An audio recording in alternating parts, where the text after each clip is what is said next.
because I didn't see any material on the... It's open note. That means Google. Yeah. Okay. Yeah. Cool. So you use whatever you want. Okay. Come on.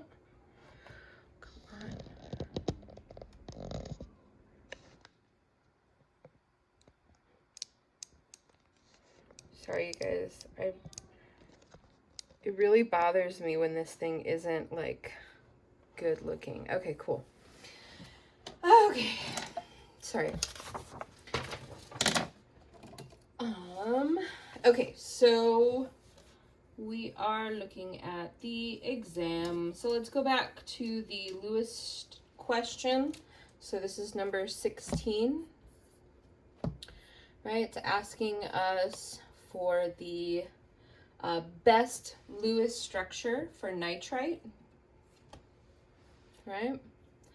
So what's the first step that we would do in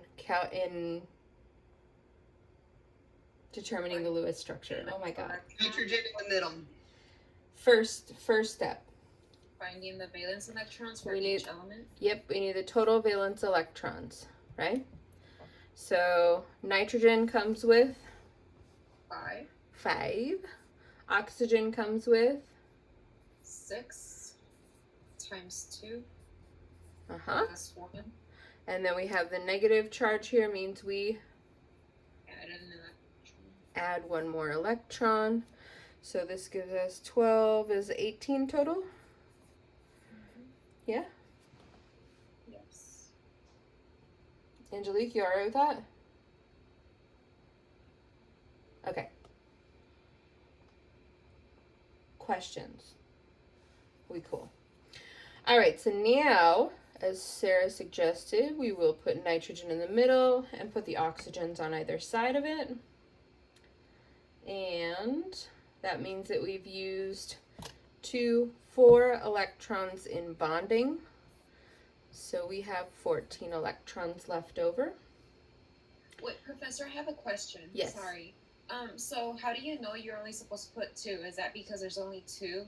I just start off connecting each atom with a bond, just one bond, right? If I need to double bond, I can always do that later, but I always start simple, right? Okay. Does that make sense? Yeah. So then I have 14 leftover electrons, so I'm going to start putting those in as lone pairs, right? So I have 1, 2, 3, 4, 5, 6, 7, 8, 9, 10, 11, 12, 13, 14.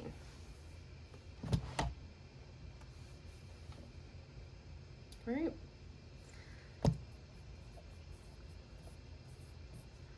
Correct number of electrons used. Huzzah. Now, what's the next thing I want to check? The octet. I want to check the octet, right? In order to be a correct Lewis structure, must have the correct number of electrons, must have satisfied octet when required, right? So oxygen oxygen here has 2, 4, 6, 8 electrons. 2, 4, 6, 8 electrons, and then nitrogen has 2, 4, 6, right? So nitrogen does not have a satisfied octet. So what are we thinking we're going to need to do? Make a double bond. A double bond. Yep. Now it doesn't matter which one of the oxygens you take a lone pair off of, right? But we know that oxygen has to share a lone pair, right? Because nitrogen already has a deficit of electrons, right? So we know that oxygen has to be the one to share. Does that make sense? Couldn't you put a lone pair in the bottom? Yeah, absolutely. It totally does not matter. I just drew this particular pair completely arbitrarily, right? So then our new structure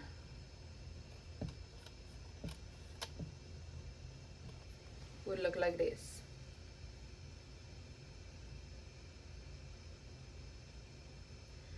Now, every time we change the molecule, what do we need to do? Recount. Recount the electrons, so we want to make sure we didn't accidentally add any electrons. 2, 4, 6, 8, 10, 12, 14, 16, 18. Check. Still got 18, right? Next thing we want to check, octet. 2, 4, 6, 8. 2, 4, 6, 8. 2, 4, 6, 8. Everybody's okay, right? So we have a correct Lewis structure now. What is the next step in evaluating whether or not it's the best Lewis structure? Formal charges. Formal charges.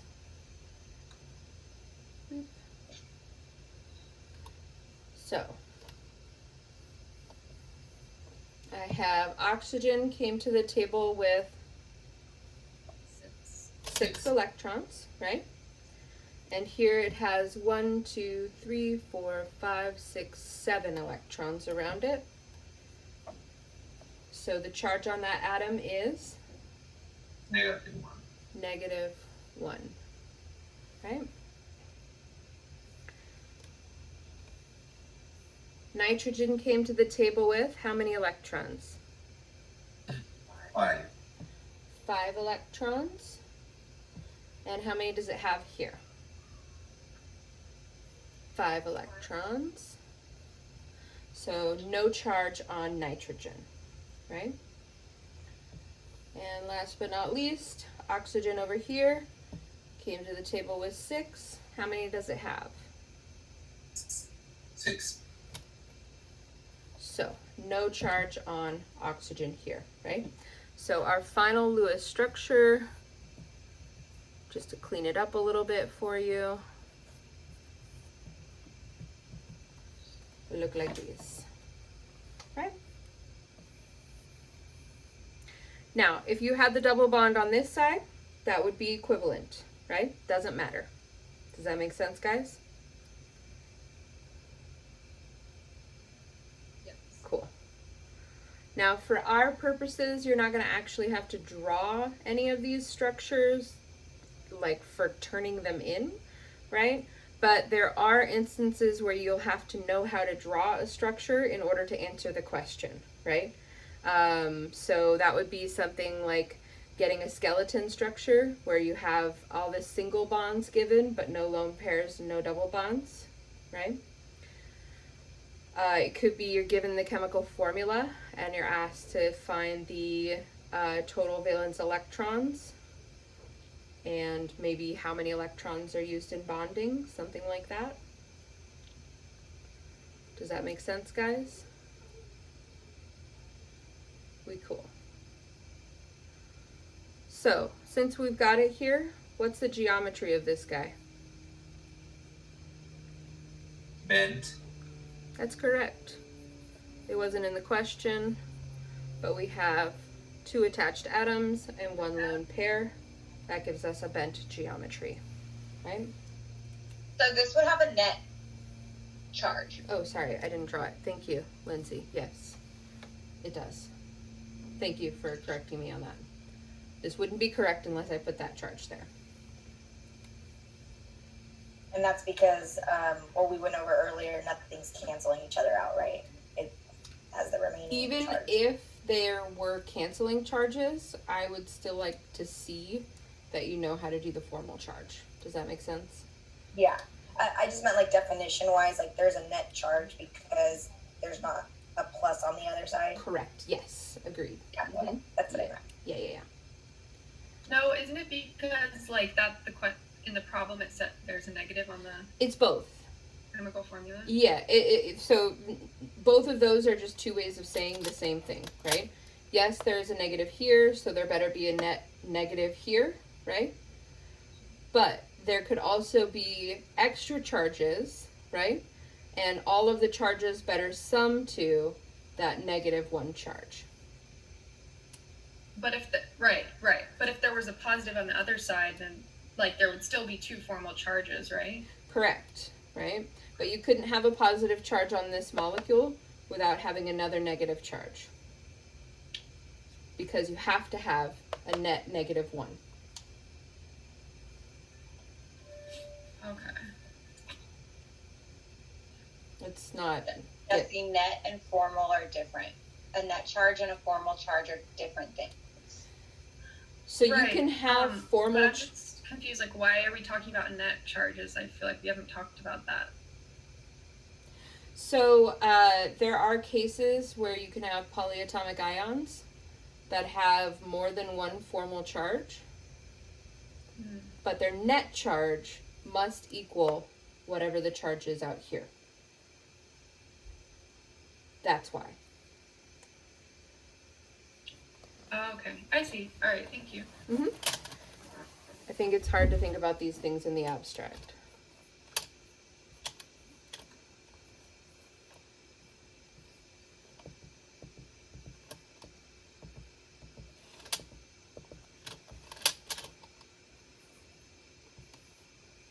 Sorry, it's okay. It'll be better. An example of that would be this. This is the nitrate ion. This is the only way you can draw the structure. 2 negative charges plus 1 positive charge give you an overall charge of -1, right? So the net charge is -1, but you have 3 formal charges. Yeah. Oh, I see. Have we done any examples like that? Like, would we have that on a test? It's certainly possible. Yeah, absolutely. We've done this one multiple times. Yeah, it's in the lab. We've done it in class. I think it was on homework as well. So, yeah. Yeah. Does that help, though? For those of you who are like, what the heck is she talking about? I think it's easier to just see the example. Okay, so we got that. The next one that we were gonna do. 22. I think it was 22. 22, Yes. right? Mass percent. Thank you. So we're looking for the mass percent of carbon in this molecule, which just happens to be called methanol. You don't need to know that. But for your trivia purposes, sorry guys. So when we're looking for the mass percent of an element in a compound, we need the molar mass of the element, right? So here the molar mass of carbon is this, right? We know there's only one carbon in the structure, so we don't need to multiply this by anything else, right? So we have the mass of the element in the compound divided by the molar mass of the compound. So, molar mass of the compound has 1 carbon.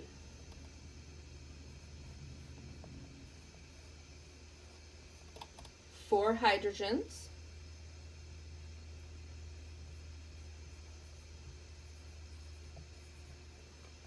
And 1 oxygen.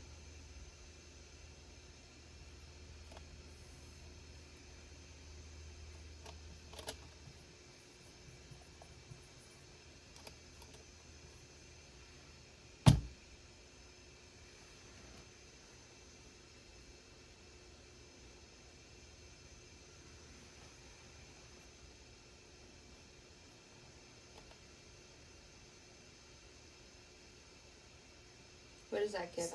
37.5%. 37 or 0.37? I didn't multiply by 100 yet. Right? So this will give you 0.37, which you would then multiply by 100, right?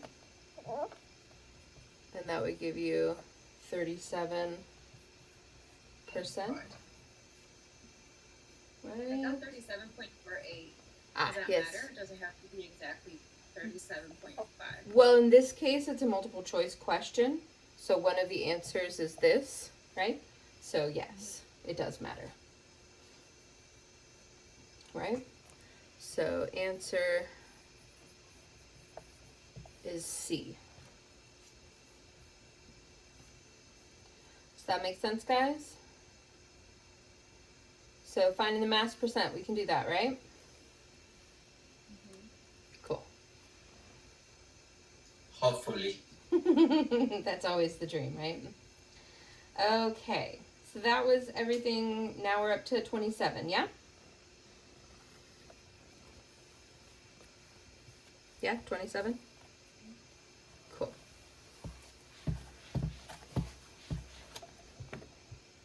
So, 27 asks us how many moles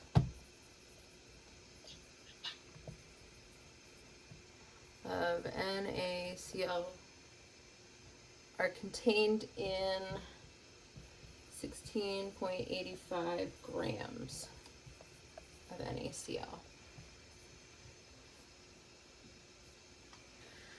So, we're going from grams to moles.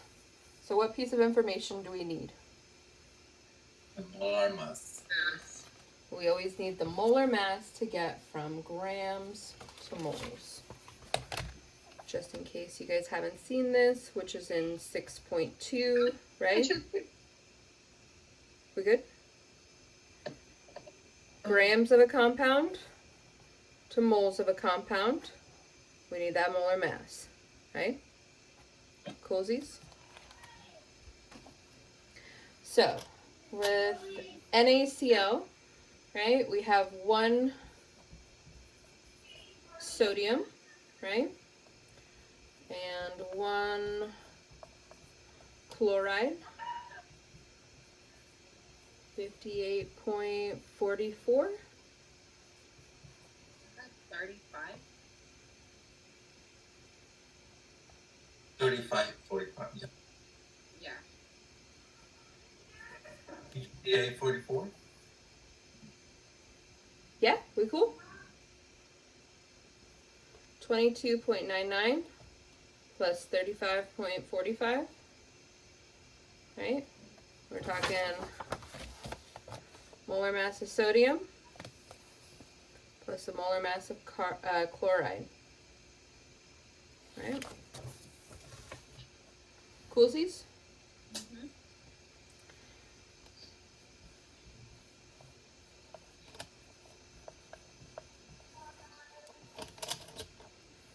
So, what unit do we want on the bottom here? Grams per mole.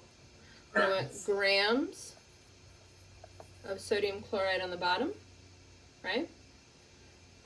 And what do we want on top? 1 mole. 1 mole of NaCl, right? The molar mass always has a big number of grams per 1 mole, right? So 58.44 belongs to grams, right? Units of grams cancel, and we end up with moles of NaCl.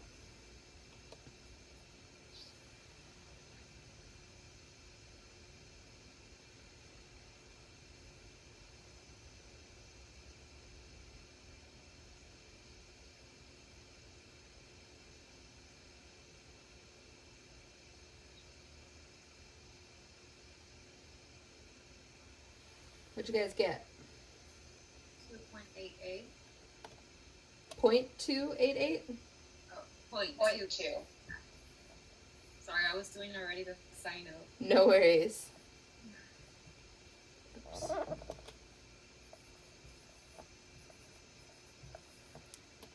Right. Now, I believe most of the problems, if not all of the problems that I have on tests and quizzes, usually explicitly tell you whether or not I want things in Sino, or if I leave it blank, then I assume that you'll probably not put it in Sino. It wouldn't be incorrect for you to put this one into scientific notation. I would still give you credit for that, right? But if I asked you, am I frozen, guys, or am I doing okay? You're okay? Okay. Okay. If I asked you to round to 2 decimals, please do that for me, right? So if I asked you to round to 2 decimals here, then that would give you 2.9 or 0.29, right? Okay. Now, it came up in conversation with someone, I don't remember who, but we were talking about the units here, and somebody asked if it was enough to write moles or if you have to write moles of NaCl, right? And the answer for now is, I will give you credit for this, right? But you should be in the habit of writing all of this, right? The reason being is because the next step that we're going to take is going to be looking at reactions with chemical quantities.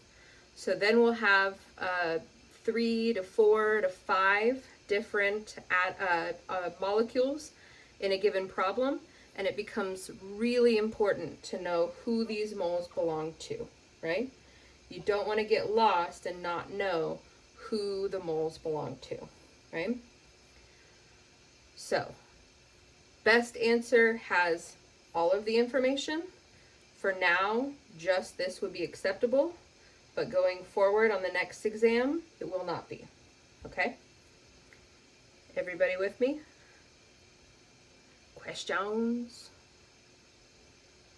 Cool. I call this writing out the complete units. If you're not doing this already for all of these problems, then you're probably going to have a hard time getting the right answer, right? It is much, much easier to get the correct answer for these when you know exactly who the moles and the grams belong to, right? So it's a little more work to write down the full units or the complete units, but it really helps you keep your dimensional analysis in line. Coolsies? All right. So, number 28, we have 3.66 times 10 to the 25th molecules of sodium sulfate, and we're asked to find grams of sodium sulfate, right? So, in this case, we're starting off over here, right? So we're given molecules, and we want to get to grams, right? So we need to first go from molecules to moles using Avogadro's number, and then from moles we go to grams using the molar mass, okay?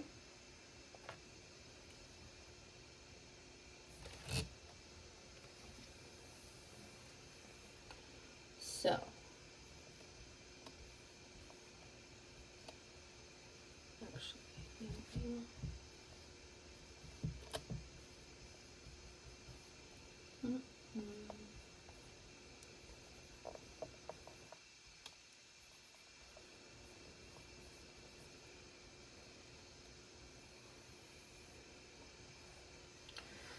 So, if I have molecules up here, right, then I need molecules down here,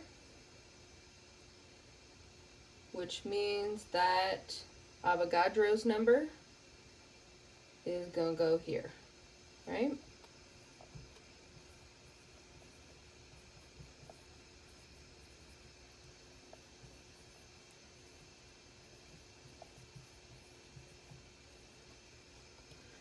And 1 mole of sodium sulfate will go on top.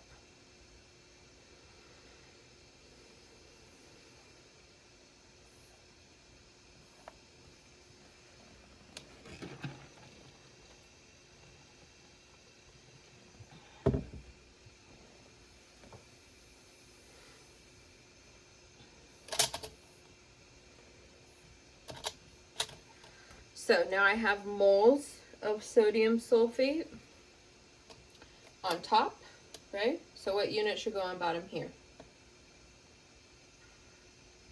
Moles. Moles of sodium sulfate, which means I'll have grams of sodium sulfate up top. We always have 1 mole for however many grams we have. And we can calculate the molar mass. We have 2 sodiums, 1 sulfur, and 4 oxygens. So what's my molar mass here? 142,036 grams per mole. Like this? 142. Yes. Cool.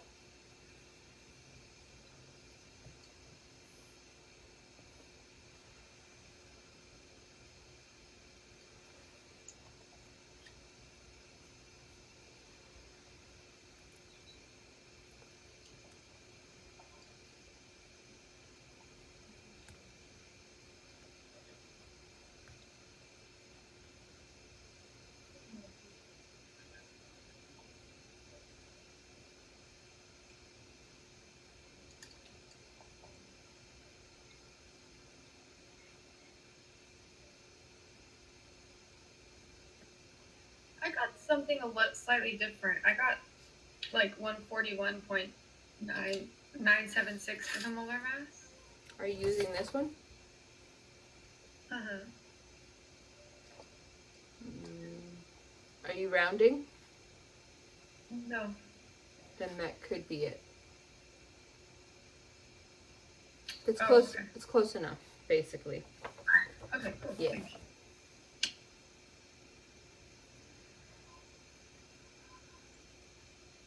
What do we get, guys?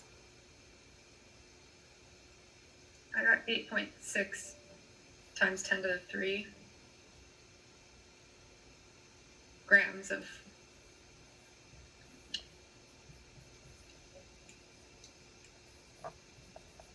What do you guys think of that?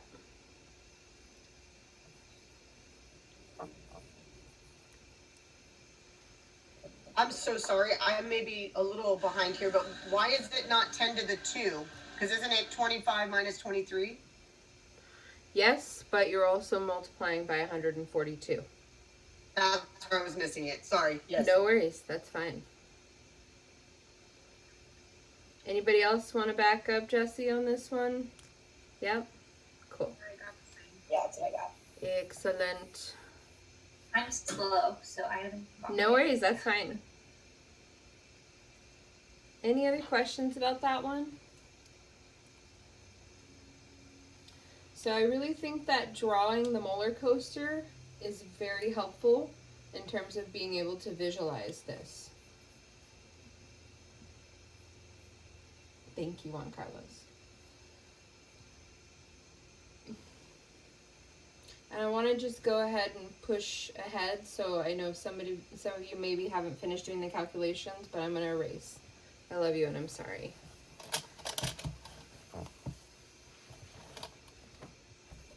Right. So, for the nomenclature questions, you guys all have the answers for those. Can you figure those ones out? Because I think the empirical formula is probably the one that people would rather go over. We only have time for one more question. Yeah? Can I get a consensus on that? Empirical formula? Yes. Cool. All right. I just have one quick tiny little question. I'm so sorry. Yeah. Like, you asked for the names, and in the answer key ended up being oxalate and not. Yeah, you like don't. No. You don't the need to know coding. oxalate. Don't worry about that guy. Okay. Yeah, I took that one I was off the tripped list. on that. I Yeah. was like, I don't know what Nope, that is. that's okay. You don't need to know that one. Sorry. Thank Okay. you. Good Okay. question. No, that's. Same one. I Yeah. guarantee. What is this? Yeah, I guarantee somebody else was like, what? Yeah, totally. So, yeah, we're good. I also have a question on the nomenclature. Sure. So for the answer, instead of phosphate, You want it to be spelled out tetraoxide? Why is C not phosphate? Yeah, why isn't it just phosphate? I'm asking the Or group. C? Why is this not phosphate? Because it doesn't have a charge. Correct. If it was this, that would be phosphate, right? This is not phosphate. Does that make sense?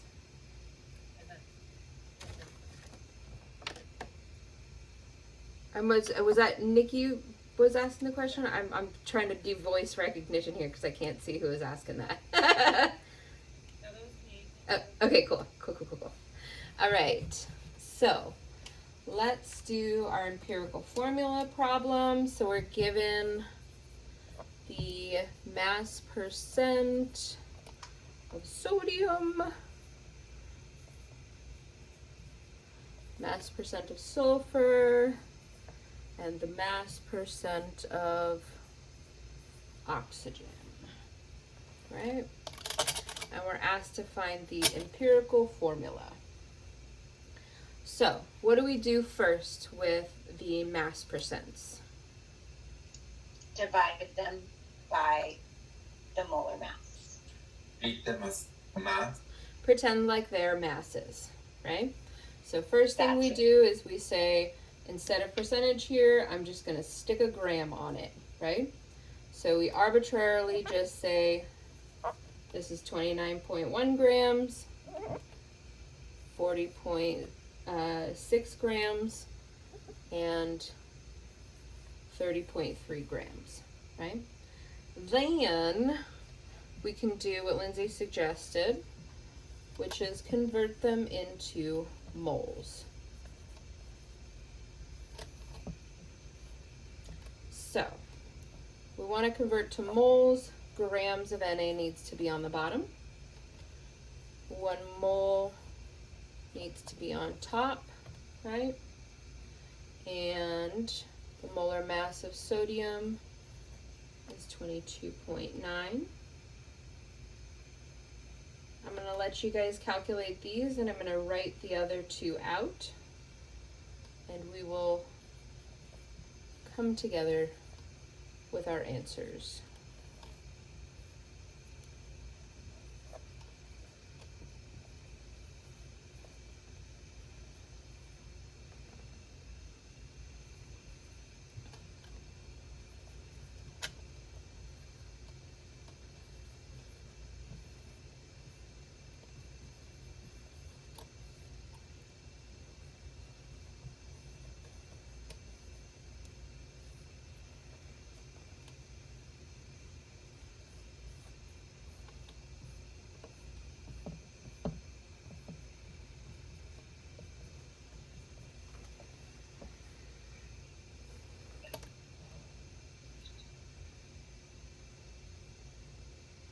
Sup, Brenda?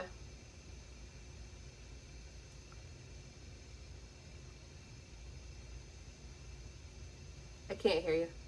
I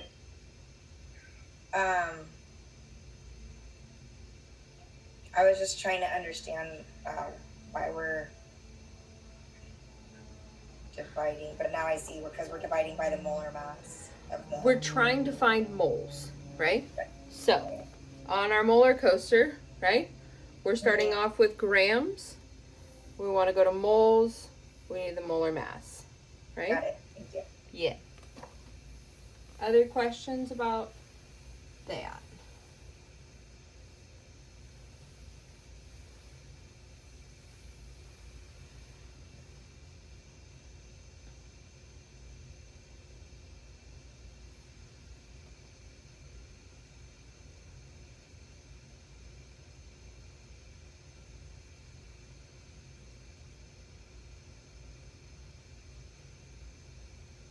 What do you guys got for me here?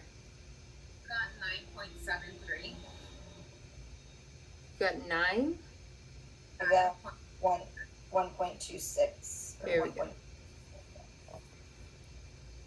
29 divided by 22. Definitely not 9.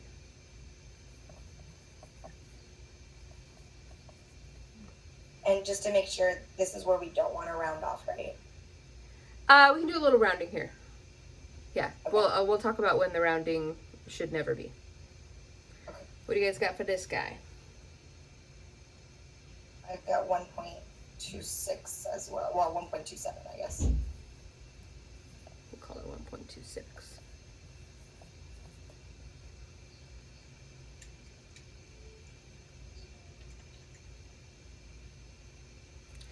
And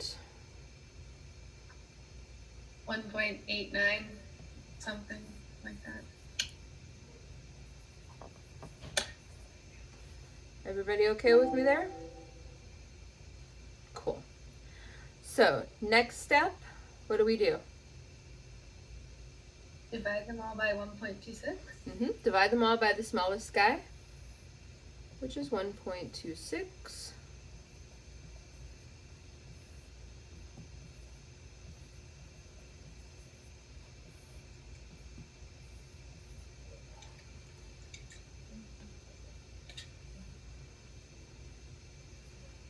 So 1.5 on the bottom and then 1 and 1 on top.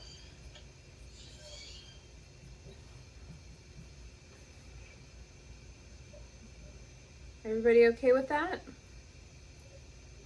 So We have We're- to make these whole numbers, right? All of them. correct. So what we're looking for here is the empirical formula, which has the lowest whole number ratio of atoms in a compound. So we have Na, S, and O, right? And we have 1 sodium to 1 sulfur to 1.5 oxygens, right? We can't have half of an oxygen. That's space magic, right? So what can we do to make this a whole number? Multiply Multiply by? by 2. By 2. So if we multiply that guy by 2, we have to multiply all of them by 2, right? So that means we'll have a 2 here. We'll have a 2 here. And we'll have a 3 here.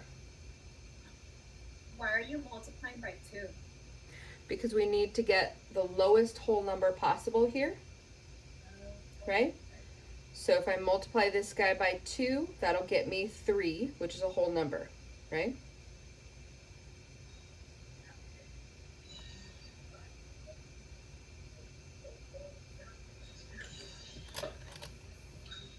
Other questions, guys?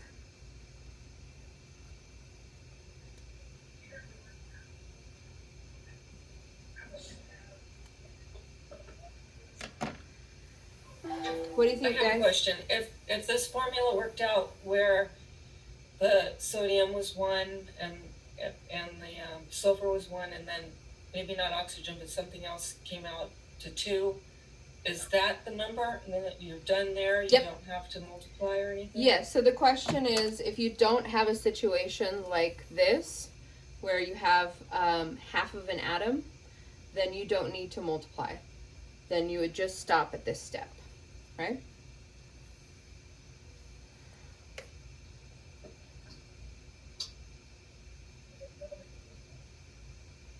That makes sense, guys? So, on the exam, you will only have a 2-atom empirical formula to find, not 3. Thank you. Are the molar equations very similar from the practice test, like for the exam? You mean the molar calculations? Yeah, sorry. Yeah, no, that's fine. Yes, they are very similar. Is there any way we could go over G and H in the nomenclature? I'm gonna go, but thank you so much, Danica. That was absolutely helpful. No problem. Thank you. Enjoy your weekend. Thank you. I'll try. Sir, thank you. I got.